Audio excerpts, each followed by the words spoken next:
Muito boa tarde. Cá estamos hoje para mais um Inov Talks. O meu nome é Zélia Freitas e hoje tentaremos perceber o impacto que têm estas novas legislações, que não são novas, ou pelo menos não deveriam ser, nomeadamente relativamente à privacidade e à proteção de dados, que nesta fase de pandemia veio sofrer aqui um agravamento. Tenho hoje comigo o CEO da ITbase, Carlos Miguel Soares, especialista em cibersegurança. Obrigada, Carlos, por te juntares a nós hoje.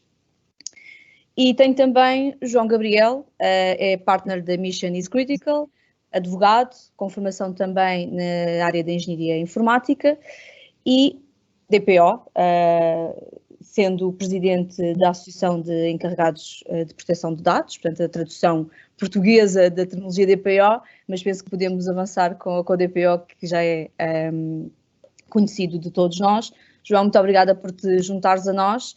Vamos hoje então tentar ajudar os nossos telespectadores, as pessoas que nos vão acompanhando, para tentar ajudar aqui a esclarecer algumas das suas dúvidas. Bom, começaria por te pedir, Carlos, que nos fales um pouco deste processo da privacidade e da proteção de todos os dados, desde o momento em que o cliente hoteleiro, o cliente de hotelaria faz a sua pesquisa e, portanto, faz a sua reserva junto à unidade hoteleira, até à fase final em que faz check-out, portanto, a tradicional jornada do cliente. Então, muito obrigado, Zélia, boa tarde a todos e obrigado pelo convite, que isto é uma iniciativa ITbase, mas que nasce da Zélia e, portanto, obrigado por me trazeres aqui esta partilha com os hoteleiros. E sim, vamos começar, eu vou começar aqui por partilhar aqui uma pequenazinha, um conjunto de pequenos slides, e exatamente ia começar por aí. Começar por entender que para os sistemas de informação e na qualidade dos sistemas de informação, proteger dados vai muito para além do que é proteger dados pessoais. E a primeira coisa que qualquer pessoa que gira sistemas de informação para um negócio deve atender é o que é que deve proteger. O que é que está a proteger? E em primeira análise eu fiz aqui um graficozinho, um fluxo muito básico, eu acho que é redutor, mas que penso que passa a ideia. Portanto, nós hoteleiros que estamos aqui no nosso hotel e que podemos ter ou não um PMS, queremos ganhar dinheiro, portanto receber dinheiro, de alguma forma, e então vamos atrair os nossos hóspedes, os viajantes, os turistas, através de um conjunto de ferramentas que estão à nossa disposição, sejam elas tecnológicas ou não, mas para este senhor chegar aqui, ele vai passar por um conjunto de coisas, seja pelo nosso site diretamente, seja porque foi a uma online travel agency e encontrou o nosso hotel, e daí foi via GDS ou passou por um channel manager, ou, à moda antiga, foi à agência de viagens, viu o catálogo, gostou muito daquilo que viu, o vendedor que lá está empurrou o nosso hotel, mas no final do dia ele deve chegar aqui e nós queremos receber o dinheiro dele, não é? E, portanto, uma das principais missões dos sistemas de informação é proteger isto. Proteger isto no sentido de proteger o negócio. Porque se isto deixa de acontecer, nós deixamos de atrair os potenciais hóspedes, eles não chegam ao nosso hotel, nós não recebemos dinheiro. E, portanto, se o negócio não se alinhar, ou se a tecnologia, melhor dito, se a tecnologia não se alinhar com o negócio, então, o que é que ela está lá a fazer? O problema é que, ou o desafio, melhor dito, o desafio é que, como podem ver aqui, começa logo a aparecer aqui um conjunto de coisas onde há dados a passar antes de chegarem aqui ao nosso ponto central, normalmente, que é o PMS. E, portanto, nós começamos a ter que ter cuidado de que informação é que circula por aqui, não é? Como é que a vamos proteger e onde é que ela está. E quando falamos disto, falamos do quê? Bom, tendo a tal gestão do hotel ao centro, o PMS, hoje os negócios têm a tecnologia no centro. Hoje, muito pouco negócio é feito sem recurso à tecnologia e a sistemas de informação. E, portanto, no caso da hotelaria, estando o PMS ao centro, ele vai ter um conjunto de interligações, ou nós vamos tentar integrar o nosso PMS com um conjunto de soluções que possam existir no mercado, ou módulos que o próprio PMS possa ter, para ganharmos vantagem competitiva no terreno de atrair hóspedes. Portanto, já dá para perceber que, no aspecto de gestão de sistemas de informação, o PMS é a joia da coroa. E, normalmente, nós tendemos a ter que proteger as joias da coroa. Porque se perdemos isto, se não temos cuidado com o que aqui está, provavelmente aquele circuito que eu mostrei ali atrás vai ficar muito afetado, vai sofrer um grande impacto. Ora, hoje o gestor hoteleiro moderno não se limita a olhar para o PMS, tem provavelmente ferramentas da RMS para poder conseguir definir melhor a rate a que vai vender as suas estadias para poder ganhar a vantagem no mercado. Portanto, vai tentar otimizar a sua tarifa, vai fazer um conjunto de análises, há um conjunto de ferramentas hoje em dia e, aliás, os Innov Talks anteriores abordaram algumas dessas ferramentas. Outra situação que hoje em dia, se calhar, é a número 1 na escolha, e se não é, anda lá perto, que é a questão da reputação digital ou a reputação social. Hoje, os 5 estrelas ou 4 estrelas numa Booking ou numa qualquer ferramenta de review é importante na atração. Acho que hoje qualquer hóspede ou potencial turista, e eu sou assim, quando vai escolher onde vai passar férias e as coisas não mudaram em tempo de pandemia, pode estar a procurar na Booking, mas ao mesmo tempo está a ver no TripAdvisor e qual é o rating que existe e, portanto, vai tentar comparar e decidir com base na opinião comum, no crowdsourcing. Tem toda a parte de relacionamento com os hóspedes, os CRMs, os famosos CRMs, que cada caso é um caso, mas que contém um conjunto de informação sobre os hóspedes que pode ou não ser informação pessoal, depende, por norma, terá bastante informação pessoal e, portanto, é mais um elemento com o qual temos que ter cuidado. Depois temos também as questões das tecnologias no quarto, hoje o Wi-Fi, o TV, o home control, as próprias fechaduras, tudo isto está ligado à tecnologia, tudo isto corre sobre IP, tudo isto corre numa rede e num conjunto de sistemas de informação. Também o housekeeping começa a ter bastantes ferramentas disponibilizadas para interagir com o PMS e, obviamente, temos aqui ainda antes, a distribuição, o motor de reservas, os famosos channel managers, que também nos ajudam a vender. E, basicamente, tudo isto é tecnologia. Todo este ecossistema tem que ser protegido. E não tem que ser protegido somente por causa dos dados pessoais, ou porque existem dados pessoais. Tem que ser protegido porque existem lá dados de negócio, que são importantes para nós.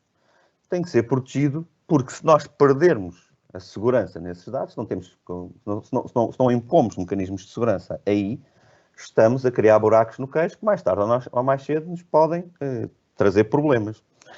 E, portanto, a missão de um departamento de tecnologias, ou de uma direção de tecnologias, ou de qualquer informático que esteja na área da hotelaria, ou não em outra empresa qualquer, é manter a famosa tríade intacta. A confidencialidade, que nos vai garantir que só acede à informação quem pode aceder à informação. E, portanto, temos aqui um pilar. A integridade dessa informação, portanto, que essa informação é verdadeira e não foi alterada. E, portanto, ninguém, falando aqui de uma forma mais prática, chegou e alterou a rate discricionariamente sem eu saber, ou alterou um dado de faturação de um hóspede ou de uma agência sem eu saber e as coisas foram parar ao outro lado, não é? E a disponibilidade. A disponibilidade que toda a gente conhece com o PMS não está a funcionar, o sistema está em baixo, o que é que se passa? E, portanto, manter a capacidade de funcionar. E, portanto, a preocupação dos sistemas de informação é manter este triângulo o mais intacto possível. Qual é o desafio? O desafio é que a experiência, muitas das vezes, diz-me que a informática está entregue a este rapaz. E este rapaz não é mau, ele não é por ele ser um miúdo e estar ali a tentar colar 2 cabos de rede com a língua de fora. É muitas das vezes porque a abordagem das tecnologias na hotelaria, mas não é em particular na hotelaria, em muitas empresas isto acontece, a maioria, até pela dimensão do tipo de empresas que nós temos em Portugal, é entregue a um informático numa perspectiva de reação e não de proatividade, não de planeamento. E, portanto, o informático está muito mais talhado para suporte técnico, para deixou de funcionar, para anda cá que a impressora tem um problema, olha, o PMS não está a fazer isto bem, ou tenho aqui um problema no Excel, do que propriamente para pensar adiante, para pensar a tecnologia, como é que ela deve servir aquele circuito inicial, como é que ela deve servir para responder às necessidades de garantir a confidencialidade, a integridade e a disponibilidade. E, portanto, perde-se, e muitas das vezes, nós quando vamos falando com pessoas de tecnologias, seja na área da hotelaria, seja noutras empresas, noutro tipo de empresa, acabamos por ouvir a famosa frase, a famosa resposta à pergunta: o que é que fazes lá dentro? Sou bombeiro. Sou o bombeiro de serviço, não é? E se o negócio assenta em tecnologia, se hoje é incontornável a tecnologia nos negócios, por que é que nós entregamos a informática e a capacidade dela estar disponível, íntegra e manter a confidencialidade dos dados que lá estão, não é? Desta forma? Deveríamos estar a geri-la e não a servi-la no sentido de funciona ou não funciona. E, portanto, hoje o grande desafio, seja ele porque temos que proteger dados pessoais, que é um dos grandes desafios de conformidade, não só na hotelaria, mas na hotelaria também, e até porque há diferentes níveis de hotelaria, e quando falamos de informática também, nesses diferentes níveis de hotelaria, há muitos pequenos negócios de hotelaria que não têm informática própria, que têm que recorrer de alguma forma a apoio externo. Isso não quer dizer que as coisas não possam ser planeadas, não exista um plano, não tentemos perceber à partida como é que a tecnologia vai servir o nosso negócio, como é que ela alinha com o negócio. E, portanto, quando nós falamos de transformação digital e cognitiva, até porque vamos falar muito nos próximos anos de transformação digital, já começamos a falar, porque parece que vêm uns milhões, não é? E é um dos pilares do próprio plano da União Europeia. A transformação digital não se faz sem pensar. Não se faz sem planear, não é só comprar a solução, não é tirar ferro, como nós na informática costumamos dizer, para cima do problema. Não é chegar a comprar um servidor, já está, não é que chegar a comprar um qualquer software e já está. Temos que ver como é que ele integra com os tais sistemas que lá temos, temos que ver como é que ele impacta na tal confidencialidade, integridade e disponibilidade, os fluxos de dados, que dados é que vamos guardar e o que é que esses fabricantes ou potenciais fornecedores estão a fazer na componente de proteção dessa informação. E, portanto, temos que começar a fazer uma coisa que é fazer análise de risco. Perceber qual é o risco que a solução A, ou a solução B, ou a solução C traz para o meu negócio. Como é que isto alinha? Como é que planear é ver como é que isto alinha. E eu falo aqui também de transformação cognitiva, porque ainda por cima nas duas sessões anteriores de Enough Talks falou-se muito de dados e do valor dos dados. E a transformação cognitiva é mesmo isso. É deixarmos de, ou passarmos do salto da transformação digital, porque já estamos bastante adiantados aí, e então começar a responder à pergunta: eu tenho dados dentro da empresa, eu tenho dados dentro dentro dos vários silos que vi ali, ok? De dados, como é que eu posso tirar valor? Como é que eu posso extrair valor para o negócio desses dados? E isto chama-se transformação cognitiva. É um dos pilares que muito em breve teremos pela frente naqueles que vão mais adiantados. Portanto, eu diria que o hoteleiro hoje em dia, antes de escolher uma solução, deve pensar como é que ela pode servir o seu negócio e defender o seu negócio e se ela baixa o risco, se o expõe menos, não é? Com ou sem pandemia. Porque quando por exemplo, nós no nosso caso, os scanners de documentos, ou seja, hoje fala-se muito como é que se resolve o problema na recepção em termos de, num estado de pandemia, evitar toques. Então, podemos lá pôr um scanner de documentos, passa-se o scanner, é menos uma coisa que tem que se fazer. Garante-se também que os dados estão menos sujeitos a erros, portanto, a própria integridade pode ser melhorada. Ok, mas o scanner de documentos pode ser configurado de várias maneiras. Ele pode representar um risco muito grande, e o João, com certeza, que depois dará aí uma ajuda nisso. Mas se um scanner, em vez de fazer OCR, que é a leitura apenas dos caracteres, e fazer o upload, ou integrar isso no PMS, se estiver a fazer uma digitalização do documento, temos ali um problema completamente diferente.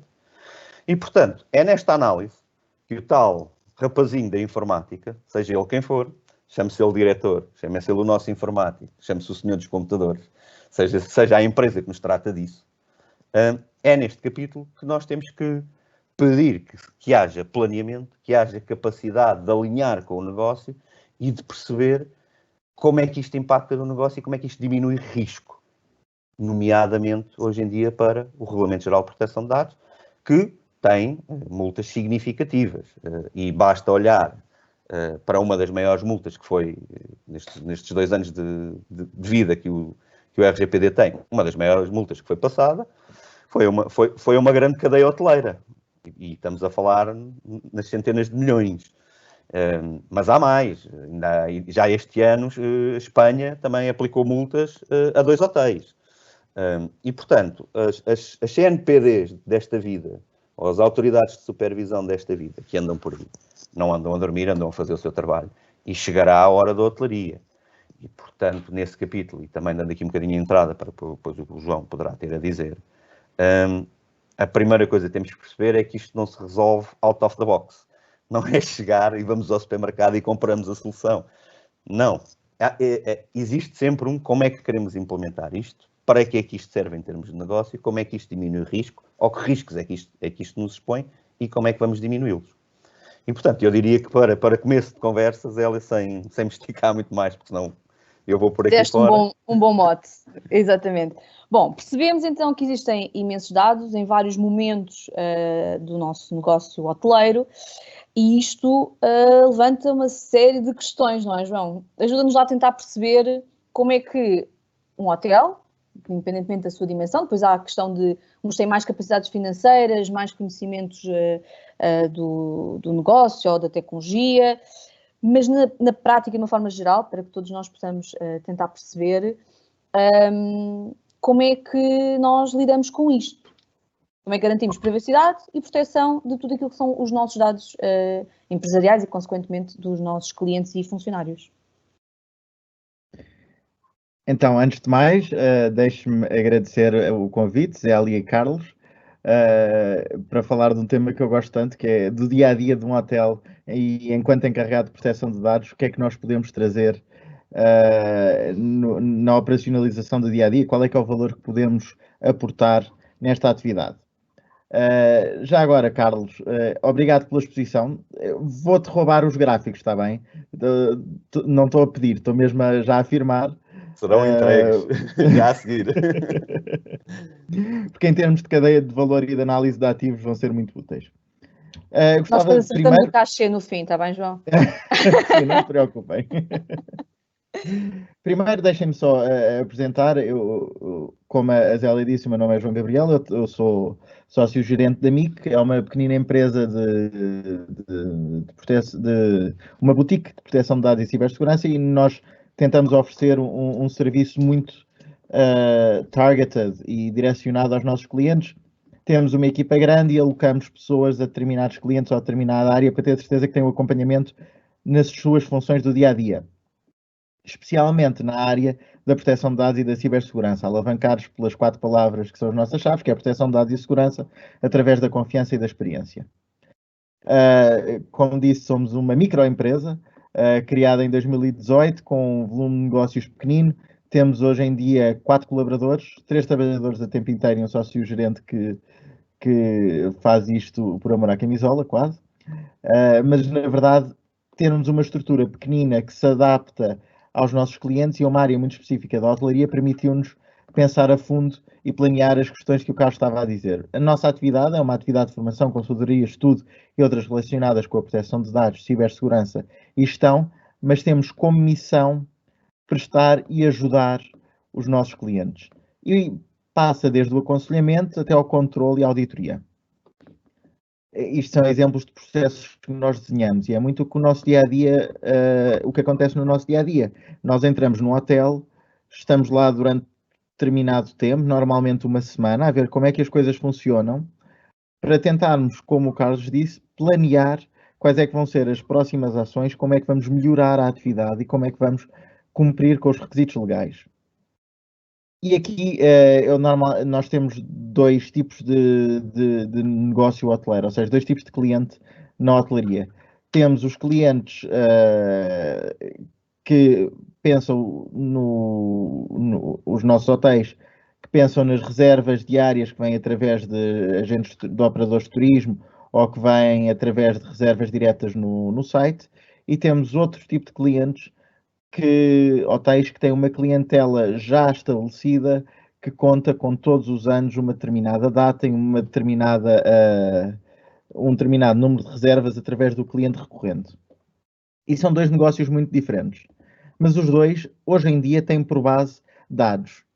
E quando eu normalmente entro num cliente, num hotel, e pergunto, está bem, vocês utilizam dados para adequar a vossa oferta, só para adequar a oferta. Que tipo de dados é que usam?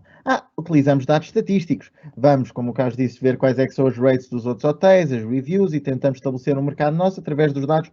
Vamos buscar outros lados. Eu aí começo a pensar, calma, se calhar estes dados estatísticos não são bem dados estatísticos. São reviews, dados pessoais, opiniões e referências de titulares dos dados, mas pronto. A ideia é que depois também aportam os dados dos seus clientes e da utilização dos seus serviços, das suas reservas, do pricing e dos volumes de negócio, para no final criar uma referência abstrata, que é um cliente tipo, a quem procuram adequar o seu serviço. O que é que acontece? Nos hotéis que dependem do retorno do cliente, naqueles hotéis que têm uma oferta mais personalizada, acaba este cliente médio por ser inadequado à sua oferta. O que é que este tipo de oferta quer? Quer uma oferta que se adeque ao cliente, que o faça voltar, que o fidelize, que faça conhecer a marca e que queira e que distribua a sua imagem de forma a que ele queira vir todos os anos para aquele hotel, porque sabe que naquele hotel, quando chega, tem a almofada perfeita, que houve uma vez que tinha dito que aquela almofada era demasiado fofinha, da próxima vez, na noite seguinte, já tinha a almofada ao seu gosto. No ano seguinte, quando ele vem, a almofada está perfeitinha. Já sabe que gosta do duche de determinada maneira, então quando o põe no quarto, põe naquele quarto que tem o duche com jacuzzi que ele adora. Ou então, se gosta de jogar golfe, já lhe reservam, fazem uma pré-reserva do green. Este tipo de oferta, uma oferta muito com base na análise do que é o cliente, era feita há alguns anos com base naquilo que os concierges tinham, que era o livrinho, e que sabiam que o senhor José, que fazia a segunda quinzena de julho, gostava disto, disto e disto. E se o concierge fosse embora e se a recepção mudasse, no ano seguinte, esta oferta já não era possível. Hoje em dia, já temos PMS que permitem fazer isso, já temos registros de clientes e já temos toda uma análise de dados, que são dados pessoais que nos vão permitir adequar a oferta. Ou seja, através dos dados que a unidade recolhe, seja através da reserva, seja dos dados de utilização, seja do perfil de consumidor, que muitas vezes até pode vir de outras fontes que não do próprio hotel, mas de uma empresa do grupo hoteleiro ou de uma parceria qualquer que tenham de reservas, por exemplo, de parques aquáticos, transformam-se num perfil em que os dados pessoais são carregados de tendências, como a caracterização da população e uma adequação da oferta. O que vai resultar num grande volume de dados pessoais. Isto aplica-se não só aos clientes que fazem uma oferta recorrente, mas também aos clientes que estão dependentes, hoje em dia já não há All-Kins, mas das reservas de última hora ou das reservas feitas através do Booking ou através de outros agentes. Acabam por alimentar na sua base de dados imensos dados de imensas proveniências e tentam alavancar este repositório através dos seus meios para conseguirem adequar melhor a oferta, seja em termos de preço, seja em termos de qualidade, seja em termos de variedade. No fundo, o objetivo hoje em dia da indústria hoteleira é adequar a sua oferta ao caso concreto, seja para ter uma melhor margem, seja para garantir uma estabilidade no revenue. E no que é que a privacidade pode ajudar? Normalmente, quando eu entro no hotel, é porque alguém me conhece ou ouviu falar e sabe que nós temos um valor a trazer, mas a maior parte dos outros diretores ou o senhor que está na recepção vai olhar para mim e pensar: aquele é o auditor que me vai impedir de tirar as fotocópias dos cartões de cidadão, ou aquele é o tipo que não vai deixar andar com as chaves no carrinho quando eu estou a limpar quartos. Acabamos por parecer inicialmente um entrave ao negócio normal. O meu objetivo, enquanto encarregado de proteção de dados, é trazer um valor. E trazer um valor porque estes dados, e a utilização destes dados, só se converte em revenue, em profit, através da privacidade e da transparência. Imagina o que não é um caso em que eu recolho os dados, por exemplo, de um titular dos dados que me aparece apareceu a semana passada, eu em conversa identifiquei que ele tinha 2 filhas que andavam no colégio, desculpem, mas que não tinham vindo ao hotel porque estavam em quarentena. E na conversa eu ponho isto no meu PMS, naquelas notas que eu tenho para colocar dos hóspedes, e identifico que ele tem 2 filhas e que as 2 filhas tiveram em quarentena, provavelmente tinham Covid. Imaginem que por alguma razão eu partilho essa informação, ou a pessoa que está na recepção partilha essa informação com o colega de quarto, com o senhor do café, e diz: olha, aquele hóspede, nem acreditas, veio para o hotel, mas as filhas tinham Covid. Isto passa-se a saber. E o backlash, a possibilidade de dano que advém de uma inconfidência da nossa recepção porque tratou dados que não devia tratar, ou porque alguém teve acesso àquele sistema, àquelas referências que não devia ter e fez um comentário para o lado, pode ser muito superior ao custo de não ter os controles que o Carlos falava para garantir a confidencialidade dos dados. Imaginem o que é hoje em dia, em que temos selos de clean and safe, não podermos garantir uma proximidade com o cliente que nos diz: não, confia em nós, os teus dados pessoais estão a salvo. Nós garantimos que o teu cartão de crédito não vai ser roubado pelo tipo que trabalha no nosso café, porque nós tratamos os pagamentos de uma forma segura. A partir do momento em que quebramos esta confiança, também vamos quebrar qualquer confiança que eles possam pôr em cima de nós para termos um hotel limpo e que cumpre todas as normas de segurança. A confiança tem de ser vista como um todo e, neste caso, os dados pessoais e a confidencialidade do sistema são um valor que nós queremos trazer para o mercado. Para além disso, a partir do momento em que os requisitos de transparência do RGPD estão a ser cumpridos, a relação com os nossos clientes e os nossos potenciais clientes torna-se muito mais clean, transparente. Eles sabem aquilo que nós estamos a fazer. Eles sabem que nós vamos recolher os dados das alergias alimentares para, na mesa do pequeno almoço no início, não pormos amêndoas, por exemplo. Ou não oferecermos aquele Dom Rodrigo porque sabemos que é celíaco.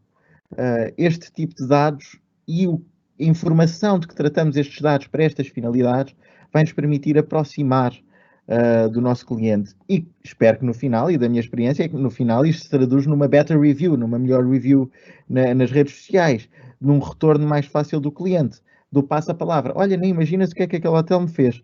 Recolheu os dados das preferências alimentares e depois na mesinha de cabeceira ou na almofada tinha um chocolate espetacular sem açúcar porque sabiam que era diabético.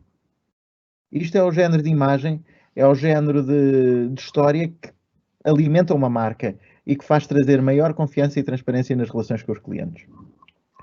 No fundo, nós conseguimos fazer isto porque temos alguma experiência no mercado e no negócio e estudamos e temos certificações que comprovam o nosso conhecimento sobre isto. Mas não deixa de ser um desafio no dia-a-dia de adequar os nossos parceiros e o cumprimento dos requisitos de privacidade aos desafios, por exemplo, de uma pandemia ou dos desafios de ter hotéis parados durante 3 ou 4 meses e trabalhadores em layoff que acabam por ter trabalhos complementares e que depois têm de retornar. A semana passada tive de fazer um parecer dificílimo sobre se era legítimo ao empregador, neste caso ao hoteleiro, solicitar o resultado dos exames que o trabalhador foi fazer para saber se ele podia trabalhar para a atribuição do selo do Clean and Safe. E é um parecer difícil, porque por um lado temos de garantir que os hotéis apresentam todos os requisitos de segurança, por outro temos de garantir a privacidade dos trabalhadores. Mas tendo em conta a necessidade de transparência e a necessidade de aproximação do cliente, tem sido muito rewarding, muito engraçado trabalhar no dia-a-dia com o setor hoteleiro para tentar incutir os deveres de privacidade e fazer ver que se aporta mais do que aquilo que se retira. Bom, João, colocaste-me agora numa situação complicada, porque tocaste num assunto sensível que eu iria falar mais à frente, portanto vou alterar aqui a minha ordem, porque essa questão da privacidade dos dados dos funcionários é um tema quente, digamos assim, não é? Aliás, temos um exemplo, no final da semana passada, se não estou em erro, na sexta-feira, saiu na comunicação social a informação de que a Câmara de Portimão estaria disponível para montar uma estratégia em que os hoteleiros poderiam fazer testes quinzenalmente aos seus funcionários para, assim, garantir a segurança do serviço prestado. isto é legal? Ou seja, as empresas podem solicitar quinzenalmente que os empregados façam testes e a questão não é o fazer, não é? É depois o terem o conhecimento do seu resultado. Não estamos aqui a entrar na privacidade das pessoas. Não está a entrar, está a abrir a porta, a escancarar, a abrir as janelas, a fazer corrente de ar. Mas a CNPD, quando se pronuncia sobre o tratamento de dados de categoria especial, os dados de saúde dos trabalhadores, apesar de tudo, não fecha completamente a porta para garantirmos um ambiente de trabalho seguro. O que ela vem dizer é que é uma responsabilidade do trabalhador. A meu ver, e o conselho que eu dei num caso similar, foi que a unidade hoteleira podia recomendar e podia pedir aos seus funcionários para fazerem este teste de aptidão para saber se podiam trabalhar, mas cabia ao próprio funcionário o dever de ir ou não trabalhar consoante o resultado do teste. Sendo certo que teria a falta justificada se por acaso não fosse trabalhar depois de fazer o resultado. Agora, é sempre, e o parecer da CNPD foi sempre no sentido da automonitorização. Ou seja, eu tenho o dever de verificar a minha temperatura antes de ir trabalhar. E se tenho febre, não devo ir trabalhar. Não será legítimo ao empregador obrigar ou estar à porta a retirar a temperatura e a guardar lá num fecheirozinho a dizer que aquela pessoa não vem trabalhar. Mesmo que não guarde num fecheirozinho, se tira a temperatura, lê a temperatura e manda a pessoa para casa, há de ter de processar essa falta justificada, há de ficar algum registro. Portanto, a CNPD nisso é muito clara, passa para o autocontrole. Eu sei que não é uma posição fácil, mas também, primeiro, não caberá à CNPD saber se é uma medida eficaz ou não, verificar a temperatura. Também não cabe à CNPD verificar se é uma medida eficaz ou não, fazer os testes e obrigar os testes. O que pode fazer é julgar com a legislação em vigor. E a legislação em vigor apenas permite este autocontrole. Portanto, diríamos que não. Não se podem pedir testes aos funcionários e não se pode medir temperatura à entrada do serviço. Pode deixar um termómetro e recomendar que os funcionários vejam a temperatura e não entrar caso estejam com febre. Também, eu acho mesmo que deve recomendar que vão fazer o teste. E se tem essa possibilidade, vão fazer o teste. E depois, se estiverem positivo, recomendar veementemente. E se der positivo, não venham trabalhar. Exato. Já agora, Rosângela, desculpa lá interromper-te só aqui, porque quando falamos de tecnologia, e no meu papel de quem tem que encontrar ou às vezes encaixar soluções, por exemplo, ainda há poucos, muito recentemente, com isto da pandemia, não é? Apareceram os MUPIs à venda, não é? E vários clientes já me abordaram acerca deste tema, que é o famoso MUPI, que não deixa de ser um digital signage, portanto, uma televisão dentro de um quiosquezinho que tem um dispensador de álcool gel para que os hóspedes e os clientes possam frequentemente desinfetar as mãos. Acontece que existem alguns que têm sensores de temperatura. E, portanto, também começo a ter, ou seja, no papel, o senhor dos sistemas de informação, que muitas das vezes diz assim, mas atenção, isso tem um sensor de temperatura e eu não sei se isso pode estar assim ou não à entrada de um hotel ou numa recepção ou num corredor, não é? E é aqui que a relação entre quem gera os sistemas de informação numa empresa ou num hotel e o DPO é importante. Porque esta decisão não devia ser tomada sequer sem que um DPO, por exemplo, olhasse para as características técnicas da solução, que obviamente são tratadas e passadas. O DPO não tem que ir ler o manual das coisas. Se tiver que ser, vai. Mas, pelo menos, tem que ter uma indicação, tem que ter algum tipo de pedido. Olha-me para isto, faz favor, estamos a pensar ir nesta direção, não é? E isto não é muito diferente do que aquilo que estavam a acabar de falar. Não, estamos a forçar as pessoas a medir a temperatura ou não estamos a forçar as pessoas a medir a temperatura? Aquilo tem lá um botão que diz que sim, quero medir a minha temperatura ou não. E depois, guarda ou não guarda? E é aqui que as coisas... e de certeza que quem nos está a ouvir já por esta altura já disse, pronto, lá estão eles outra vez a dizer depende, mas a verdade é que nesta área, e quando entramos por aqui, a resposta começa por um conjunto de perguntas. Começa pela palavra depende. Não, ou por um conjunto de perguntas, se não quisermos usar o depende. E era isso que eu queria aqui acrescentar até um bocado até à intervenção do João. Claro, no fundo, à semelhança de tudo aquilo que é legislação, e principalmente em Portugal, Há sempre zonas cinzentas em que as pessoas têm dúvidas e, portanto, o melhor é recorrer a quem possa, neste caso mais específico da proteção de dados, dar um parecer de como devemos fazer as coisas da melhor forma possível, porque, efetivamente, sei lá, à semelhança do que acontece com os aeroportos, estavam a ser feitas as medições de temperatura e, portanto, os hoteleiros estão preocupados em como é que eles conseguem garantir o selo Clean and Safe se depois os seus funcionários não são, entre aspas, obrigados, não é, a fazer os testes e a fazer essa medição de temperatura, bem como os próprios clientes. E, portanto, eu diria que, respondendo a essa questão de uma forma mais objetiva, é pedir um parecer, correto? Correto. E ver o caso concreto. Porque a questão do depende é que, efetivamente, cada caso é um caso, não é? E, portanto, o que serve para um não serve para o outro, e isso acho que levanta aqui a questão do processo by default ou by design, porque não há one size, não é? Não sei se a pergunta é para mim, se é para o João, mas posso entrar já eu. Sim, o by default e o by design, os dois conceitos que existem no Regulamento Geral de Proteção de Dados, mas que existem no Regulamento, mas são dois conceitos que vêm da privacidade, não é? Primeiro que tudo.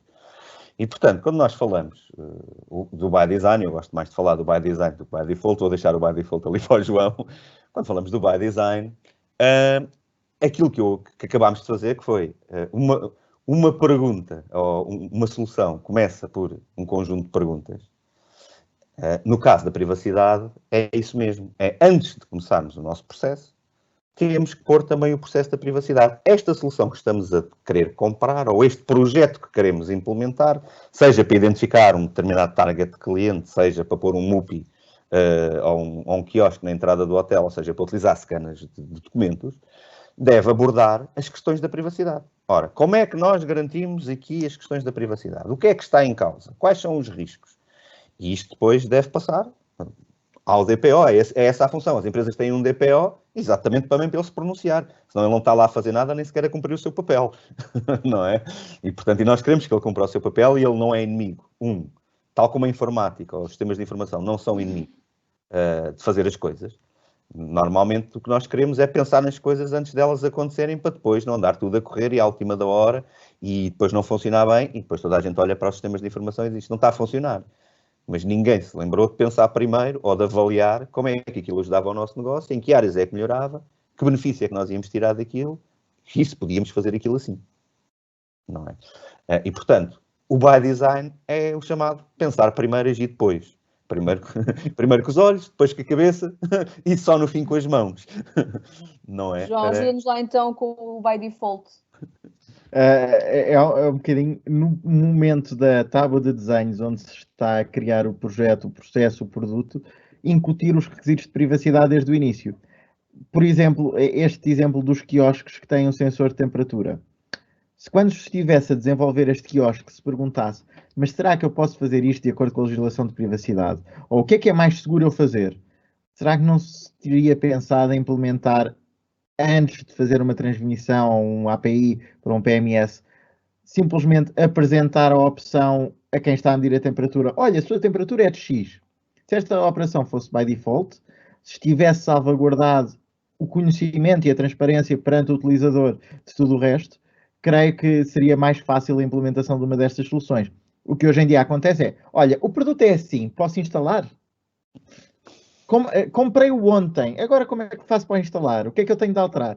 Já se torna muito mais difícil estarmos a entrar no sistema, a criar processos e papel por cima para tentar esquivar ou evitar algumas... incumprir a lei, no fundo. João, já agora, desculpa lá, sem contar com aquela questão de que é o não sei quantos lá no hotel dele tem. Não é? Exatamente. Para a questão anterior que nós estávamos a dizer, que cada caso é um caso. Exatamente. É verdade, é verdade. Eu acho que isso é uma questão muito importante do que é que as tecnologias podem ou não podem fazer, e nós sofremos isso diariamente no desempenho da nossa atividade, que é, mas aquele faz, porque é que o vosso não faz?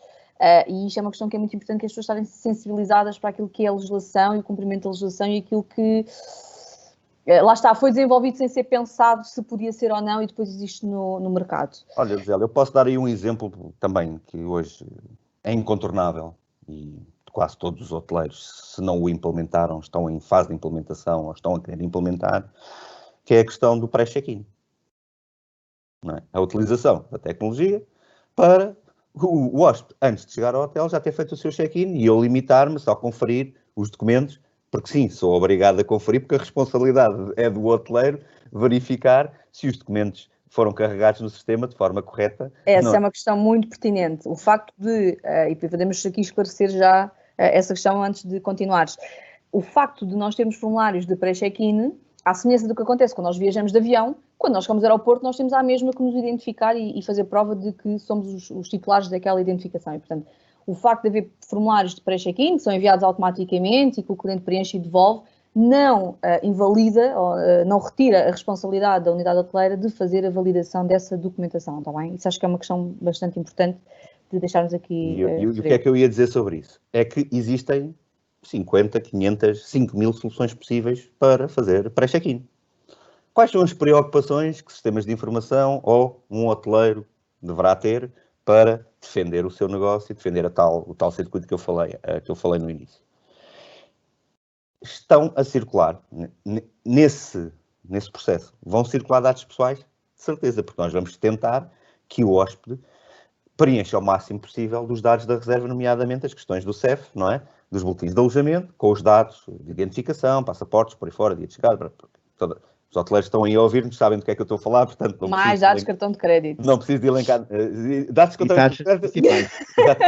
Exatamente. Vamos ali, isso é todo outro problema. Ora, nós temos que proteger esses dados quando eles circulam de um lado para o outro. Mas temos que perceber se eles estão a ser guardados. Porque uma coisa é eu ter um site, ter sido eu a desenvolver dentro de casa, porque tenho esses recursos, e, portanto, domino eu aquele site. E, portanto, sou eu que trato os dados, apesar de eles depois circularem na rede, que é outra coisa. Outra coisa é eu estar a usar uma tecnologia externa que integra com o meu site. Outra coisa é eu utilizar ainda uma tecnologia externa que integra com o meu PMS, nem sequer passa pelo site. Onde é que estes dados estão a ficar? Como é que eles circulam na rede? O risco maior está aqui, para este processo, que é o risco de conformidade com o Regulamento Geral de Proteção de Dados. Okay? Se estou a pedir cartões de crédito, então ainda acrescenta mais um risco, é o risco de conformidade com a norma internacional de pagamentos de cartões, a chamada PCI, né? Payment Card Industry. E, portanto, esta é uma resposta que eu gostava de dar aqui aos hoteleiros que nos possam estar a ouvir e a ver, que é, não chega a escolher uma solução, ou usar a tal que o não sei quantos disse que era muito boa no caso dele. É preciso fazer o trabalho de casa. É preciso perceber que conformidade com o Regulamento Geral de Proteção de Dados não é só uma solução técnica. O João tocou aqui num ponto ali, ainda agora 30 segundos atrás, a dizer tenho que arranjar papéis, vou ter que escrever papéis. O processo tem que ser documentado. Não é só a questão de solução da técnica. E, portanto, tudo isto obriga a que haja todo este pensar, este tratar antes, para depois ser só chegar, instalar, está a funcionar, espetáculo, gostamos imenso do que estamos a usar. João, se calhar... Carlos, Desculpa, não sei se queres complementar alguma coisa do que o Carlos disse. Sim. Quero pegar nesse sistema de pré-check-in e nos desafios que o Carlos colocou, e respondendo à pergunta que o Carlos ironicamente fez, que onde é que estão esses dados, a minha resposta da experiência é normalmente estão em todo o lado, repetidos várias vezes. Multiplica o risco por todos os sistemas onde estão.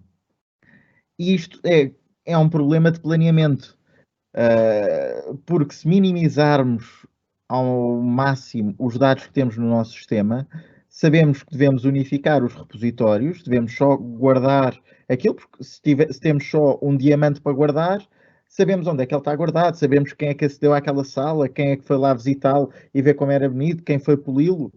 Se temos vários diamantes espalhados por várias salas, já é mais difícil mantermos o controle. E com isto vou fazer uma meia-culpa, porque eu sou muito apologista das soluções sem papel que tentam evitar um bocadinho o erro humano na recepção. Então, uma das soluções relativamente ao preenchimento dos dados para o CEF, que evitava a fotocópia dos documentos de identificação, era uma dessas soluções de importação dos documentos através do OCR. Portanto, o que acontecia? O passaporte ou o cartão de cidadão ia para cima da máquina, que fazia uma digitalização do texto, interpretava o texto e alimentava o PMS e depois o sistema que ia para o CEF. Auditoria anual, muito bem, estou a andar e de repente ouço um burburinho qualquer na recepção de um tipo a dizer: mas eu não posso, você não pode fazer isso por causa da proteção de dados, mostre-me lá o ecrã. Eu tinha dado formação a quem estava na recepção e quem estava na recepção sabia perfeitamente que podia mostrar o sistema com os dados daquela pessoa ao hóspede que estava a fazer o check-in. E de facto, o hóspede fez uma coisa que eu ainda não tinha feito, que era ver como é que aquilo aparecia no sistema, depois de digitalizar. E não é que o sistema tinha passado a fotografia dele. Portanto, o hóspede exerceu um direito de acesso e correção dos dados, consulta, mostra-me lá que dados é que tem.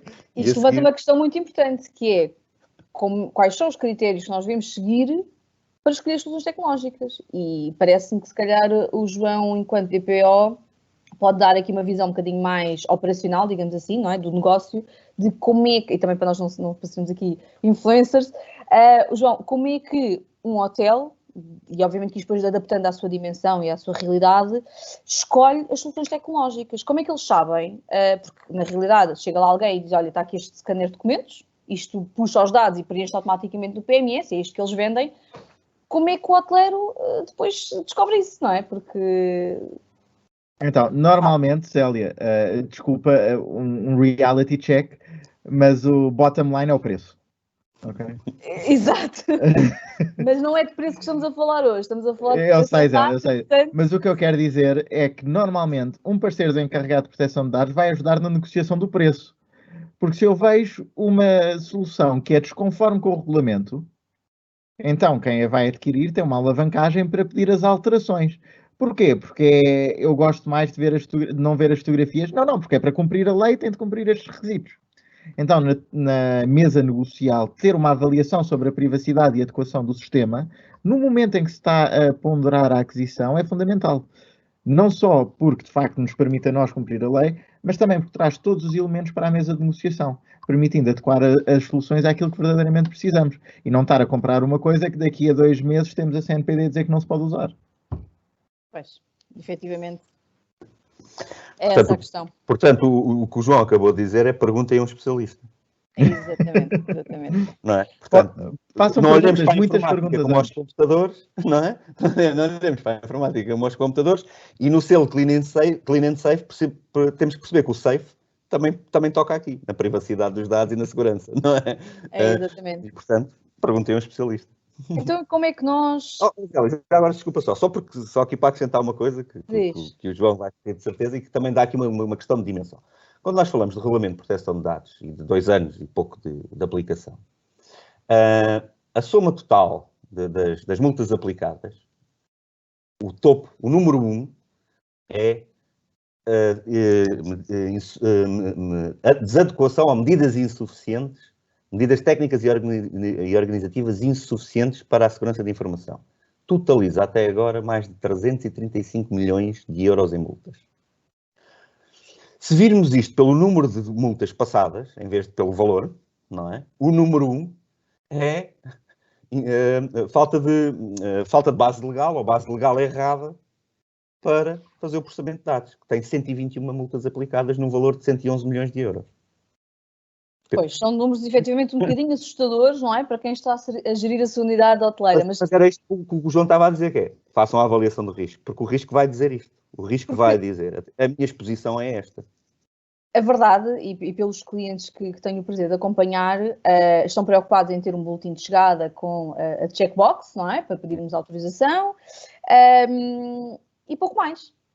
Esquecem-se que é preciso haver o tal manual de boas práticas, não é? Com os processos devidamente identificados, e que isso só é possível se houver um DPO que faça o levantamento. A questão é: nós já percebemos que existem muitos dados, que podemos tirar valor de muitos dados. Como é que nós empresas que queremos de alguma forma que os hotéis consigam cumprir a legislação, conseguimos abordá-los e fazê-los perceber a importância disto? Porque realmente existem players no mercado que chegam lá e vendem soluções, e é preço, como o João estava a dizer. Como é que quem está a cumprir a lei, quem quer tentar ajudar as unidades hoteleiras a cumprir a lei, consegue mudar mentalidades e perceber que é necessário, isto inevitavelmente reflete o investimento financeiro, não é? que é necessário esse investimento para que sejam feitos os levantamentos de necessidades daquela estrutura e que possam ser implementados depois as medidas, sejam elas processuais, como a fotocópia, que não acontece hoje em dia nos nossos hotéis, ninguém tira fotocópias de bilhetes de identidade, de passaportes ou de cartões de crédito, e eu vou tocando aqui nos cartões de crédito porque é um tema sensível. Como é que nós gerimos isto? Como é que nós vamos mudar estas mentalidades? Zélia, eu, ao contrário do Carlos, não gosto de chamar o bicho-papão das coimas, nem das multas, porque nós, portugueses, somos muito otimistas e nunca nos acontece a nós. Acontece sempre aos outros. Eu gosto de fazer os clientes olharem para o lado positivo daquilo que é a nossa oferta. E gosto muito de contar uma história que não me aconteceu de todo. Numa das minhas auditorias, em que estava a falar, estaria eventualmente, numa hipótese hipotética, a falar com a recepção, que me estava a contar uma história de uma senhora que tinha telefonado para a recepção a dizer: olhe, eu estive aí a semana passada e queria manter segredo e disse na recepção que o meu nome era... Qualquer coisa. Era uma senhora e disse, eu para disfarçar, disse que fiz uma reserva em nome de Carlos Luís. Entretanto, a minha amiga disse-me que telefonou aí para a recepção e que lhe disseram da recepção que eu tinha aí estado. O tipo da recepção, muito preocupado, respondeu logo: não, ninguém na recepção dá dados sobre estadias. Deixe-me cá ver o sistema. Não, de facto, temos aqui no sistema uma estadia no fim de semana do Carlos Luís, mas não temos indicação nenhuma que foi a senhora, nem podíamos dar esse nome, nem demos nenhum dado. A senhora disse: sim, então, muito obrigado, fica tudo resolvido. E desligou. Depois, não é preciso explicarmos o que é que aconteceu, pois não? Acho que qualquer um de nós percebeu. Pronto, na verdade, o Carlos Luís era o marido e ela queria saber para onde é que o marido tinha andado. E assim soube. E com quem? Eu soube isto porque o tipo da recepção fez uma notificação de violação de dados pessoais, com medo que um colega seu tivesse dado dados pessoais à amiga desta senhora. Sem perceber que ele próprio acabou por dá-los. Agora, isto foi no início do projeto. Imaginem quão bom era podermos evitar estas situações. Darmos formação aos nossos colaboradores, termos controlos efetivos que evitassem estas coisas e que trouxessem, de facto, uma melhor relação com os nossos clientes. Portanto, eu tento sempre fazer ver as mais-valias que a privacidade e que a transparência na relação com os utilizadores podem trazer. Já agora, Zélia, se me permites, até porque o João lançou ali uma farpa, que existe muita gente, e o que o João chamou-lhe a atenção, que vende o medo.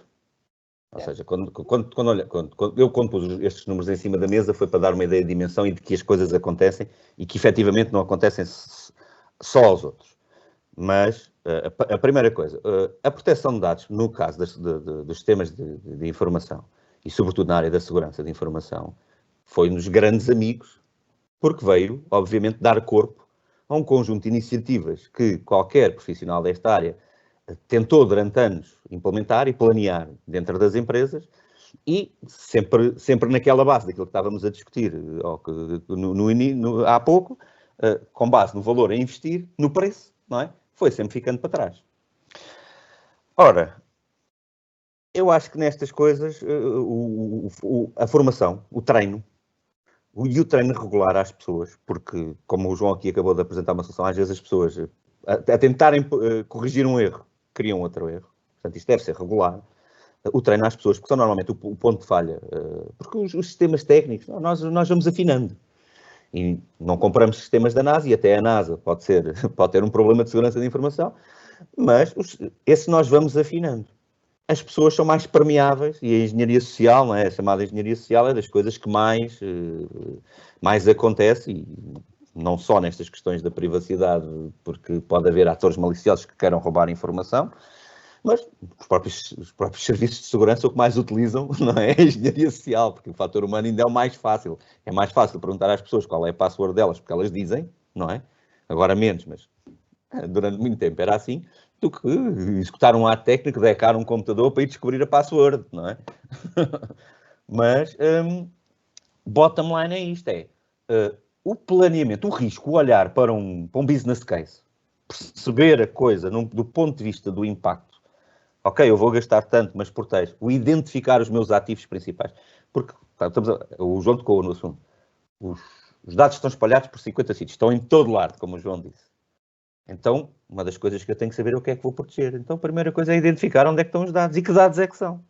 Que é para depois adaptar a proteção ao tipo de dados que lá estão. Ora, se eu tenho dados pessoais repetidos em 5 sítios, são 5 sítios que eu tenho que proteger. São 5 vezes, provavelmente, que eu tenho dinheiro que eu tenho que investir. Se isto fosse planeado, se calhar reduzíamos isto para 1, 2. Se calhar seria arriscado, não é? Como sabes também como eu. O ponto de falha. Depois aí a doutrina pode-se dividir, se quer ter em 2. Eu diria que, se calhar, com as medidas certas, pode ser protegido e no retorno do investimento e no business case, custo-benefício, se calhar, no médio e longo prazo, poupamos dinheiro do que... Mas tem que ser, nessa situação, tem que ser mesmo muito bem protegido, para não termos depois situações... Para isso é que existem os backups, os planos de continuidade de negócios, disaster recoveries. Também é uma coisa que eu posso já adiantar. Nós assistimos e nestes últimos meses toda a gente foi para casa, de repente foi tudo trabalhar para casa e eram poucas as empresas que tinham um plano para teletrabalho, não é? E, portanto, assistimos a uma migração das pessoas para as suas casas com portáteis, com computadores da empresa, com um conjunto de ativos que levavam informação ou que acediam a informação pessoal. Ninguém controlou isto, não é? Porque se nós quisermos ser muito metódicos, há aqui questões até de que tipo de internet é que as pessoas têm em casa, que tipo de defesas é que as pessoas têm em casa. Portanto, não chega só o computador ter o disco encriptado ou não, se for um portátil, este tipo de coisas. Mas, de repente, isto foi assim. E, portanto, agora temos que ir fazer o trabalho de ir segurar isso. Agora, quando falamos de continuidade de negócio e de disaster recovery, uma das coisas que aconteceu neste período e que foi muito frequente foi o aumento de ataques, não é? E toda a gente viu isso na comunicação social, ataques, a maior parte deles de ransomware e, por estranho que pareça, a maior parte dos hotéis, quando começaram a abrir, começaram a ter problemas de ransomware. Não vamos dizer a maior parte, mas tenho um conhecimento do número elevado, tenho conhecimento do número elevado de hotéis que tiveram que enfrentar este problema. Qual era o plano de continuidade de negócios que eles tinham? Como é que eles recuperaram? Não é? Foram pagar o resgate? Não é? Há uma famosa história de um hotel na Áustria, não é? Que pagou resgates. À terceira vez lá deixou de pagar. Lá percebeu que tinha ali um sócio, não é? Mas isto é holístico, isto é alargado, isto tem que ser pensado. E tem que ser pensado para defender o tal circuito inicial. Claro. Como é que nós trazemos hóspedes para fazer dinheiro? O nosso tempo está-se a esgotar, como sempre. Sabe sempre a pouco. Mas eu gostaria de uma forma um bocadinho mais prática, partilhar aqui 2 ou 3 exemplos que eu, nas minhas conversas com os meus clientes, acabo sempre por abordar, porque acho que quando nós damos este tipo de exemplos concretos, eles conseguem perceber onde é que nós queremos chegar. E às vezes é levarmos um bocadinho ao extremo para lhes despertar a importância deste tema. Eu arrisco muitas vezes dizer que quando alguém que acorda num belo dia e se lembra de enviar um currículo para um hotel, ou como qualquer outra empresa, mas neste caso para a hotelaria, o hotel que nada tem a ver com isto, porque não pediu nada, passa a ter a responsabilidade de proteger os dados que acabou de receber. Ou então, como é que eu ia dizer isto? A duplicação de fontes ou de meios que o cliente utiliza para contactar com o hotel, porque faz a reserva numa OTA, contacta a seguir o hotel por e-mail em que coloca lá mais alguma informação, sejam pedidos especiais ou porque se enganou no cartão de crédito, e acabamos por ter informação do cliente em várias plataformas diferentes. Como é que nós gerimos isto? Aquilo que está dependente de nós e aquilo que não está dependente de nós, ou de uma forma direta, e depois esta multiplicidade de canais através dos quais nós comunicamos com os nossos clientes. João, pedia-te um parecer se calhar um bocadinho mais legal. Legal, dá-lhe um parecer legal, João. Graças a Deus não estamos num estado onde a lei diz como fazer um negócio. E é muito o género de pareceres que eu dou, que é quem faz o negócio sabe melhor como ter mais hóspedes e fazer mais dinheiro. O nosso trabalho é tentar levar estas intuições à legalidade, no caso de ser necessário, ou então à optimização. E por isso é mesmo necessário planear.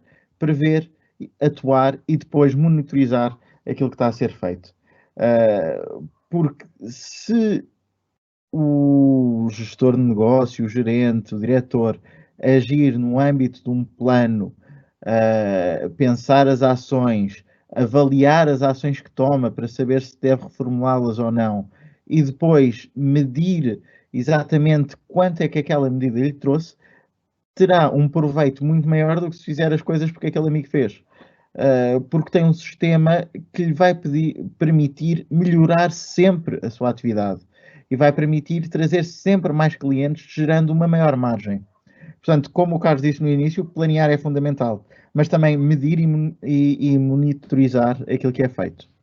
João, então dirias que o correto não é nós termos em linha de pensamento que temos uma legislação para cumprir e ser o bicho-papão, não é? Mas sim, nós queremos mais clientes, nós queremos mais dinheiro e o RGPD pode ser uma ferramenta para nós lá chegarmos de uma forma segura. Exatamente, perfeito, Zélia. Olha, eu acrescentaria mais. Eu acho que o RGPD e o diferenciador da qualidade de tratamento que nós damos aos nossos hóspedes e a segurança que lhe transmitimos nessa área vai ser um diferenciador dentro de muito pouco tempo.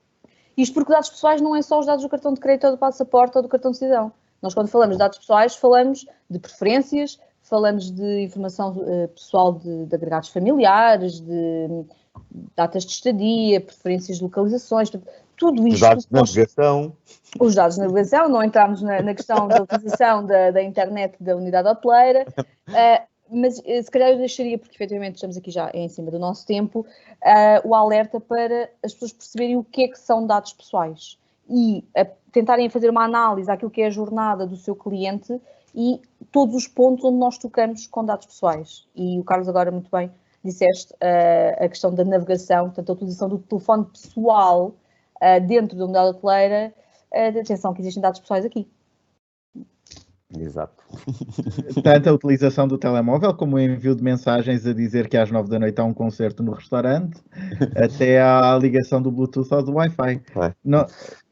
É muito interessante depois fazermos uma análise e fazemos o paralelo entre a aplicação de contact tracing para o Covid e as aplicações que nós temos para monitorizar os hóspedes. Exatamente. Aliás, o Bluetooth tocaste nesse ponto, eu recomendo irem ler 23 páginas, darem-se esse trabalho, mas explica lá algumas coisas dessas do que é que está em causa, não é? O parecer da CNPD sobre a aplicação de contact tracing, não olhar para aquilo como um problema só, não é? Olhar para aquilo como uma hipótese de aprender qualquer coisa sobre como é que este tipo de coisas pode invadir a esfera privada do nosso hóspede e nos criar um risco. E todos nós sabemos que contact tracing já existe há muito tempo e, portanto, os BIMs de Bluetooth no grande retalho ou numa rua de Nova Iorque ou em qualquer dia numa qualquer rua da Praia da Rocha, não é assim um futuro tão distante. Muito bem. Penso que, não sei se querem deixar aqui alguma sugestão, recomendação, conselho que possa de alguma forma despertar os nossos ouvintes para este tema. Haveria certamente muito mais questões que gostaríamos aqui de abordar, porque à medida que vamos conversando vão-nos surgindo mais questões. João, em termos assim, finais, o que é que tu podes recomendar aos nossos ouvintes?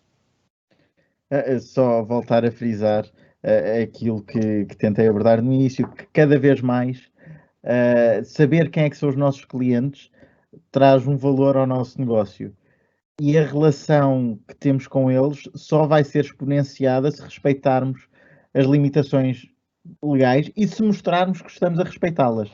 Portanto, ter em consideração e tomar em conta os requisitos de privacidade e as normas aplicáveis e mostrar que as estamos a cumprir vai ser um diferenciador de mercado no próximo tempo, mas daqui para a frente, daqui a uns 5 anos, vai ser um need, vai ser um necessário para poder ter sequer negócio, porque as pessoas não nos vão entrar pela porta adentro se tivermos uma má reputação nesta área. Portanto, não faz sentido nós tentarmos sacar informação aos clientes sem eles saberem, tentarmos fazer coisa um bocado dissimulada. Não. Dissimulada. Mais vale sermos sinceros e dizer, olha, fazemos isto exatamente para esta função. E eles vão... Não é? Exatamente. Carlos, partilhas esta opinião?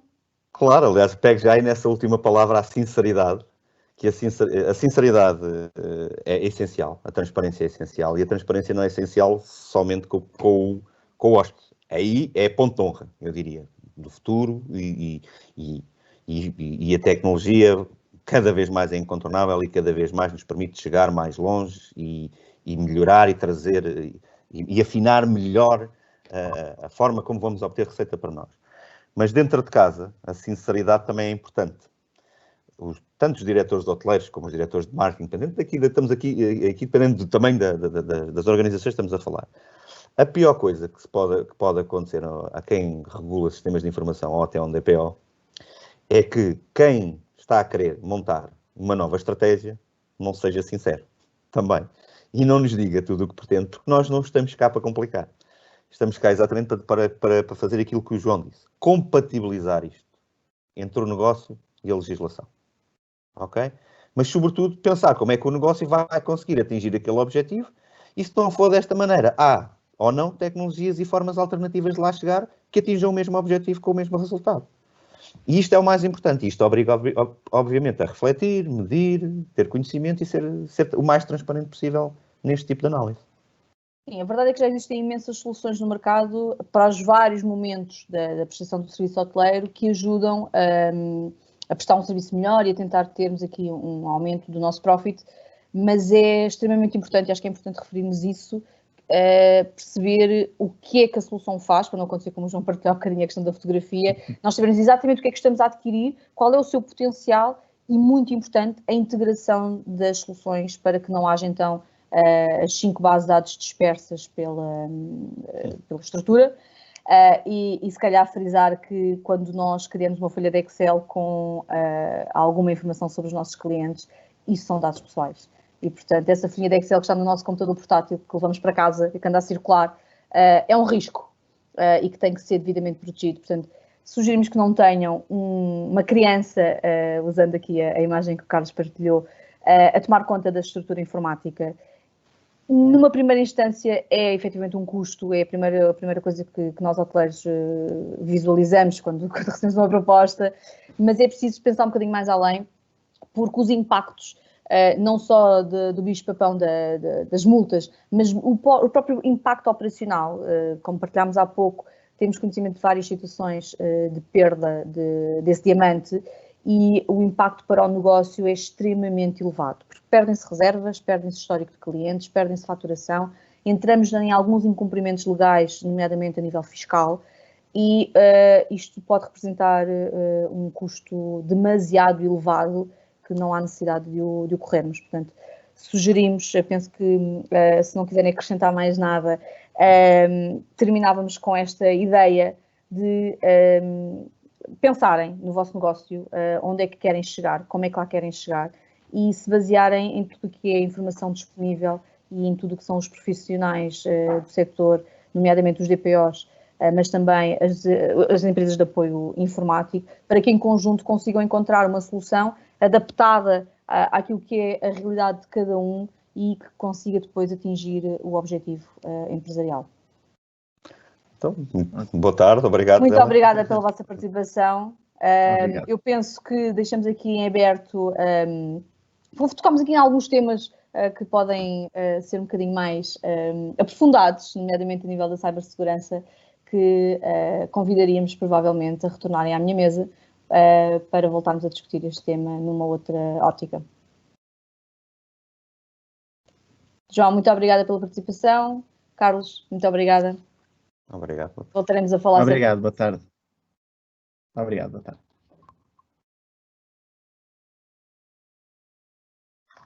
Obrigado, boa tarde.